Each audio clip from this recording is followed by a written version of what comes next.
அஸ்ஸலாமு அலைக்கும். இது வந்து சவுச்சவுக்கா கூட்டு எப்படி செய்கிறேன்னு பார்க்கலாம். சவுச்சவுக்கா வந்து உடம்புக்கு ரொம்ப நல்லது.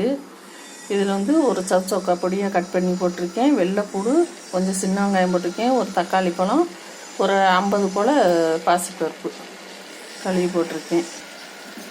இது கூடவே ஜீரகத்தூளும் மஞ்சத்தூள் போட்டுடலாம். இதில் கொஞ்சம் போல் அரிசி களைஞ்ச தண்ணி தேவையான அளவு,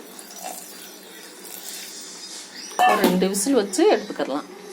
கொஞ்சம் போல் உப்பு தேவையான அளவு. இப்போ நல்லெண்ணெய் காய்ச்சி கடுகு உளுந்து பருப்பு, சின்ன வெங்காயம் நிறைய போட்டிருக்கேன். 2 பச்சை மிளகாய் நடுவில் கீரி போட்டிருக்கேன். கருவேப்பிலை கொஞ்சம்,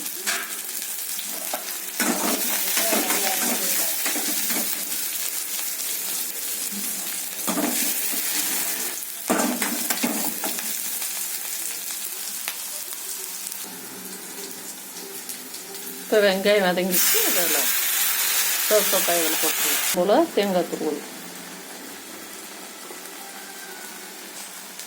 சவுச்சவுக்காய் கூட்டு ரெடி ஆகிடுச்சு. பசி உப்பு போட்டு இந்த மாதிரி செஞ்சு பாருங்கள். ரசம் சாம்பாருக்கெல்லாம் நல்லாயிருக்கும். சவுச்சவுக்காய் ரொம்ப உடம்புக்கு நல்லது.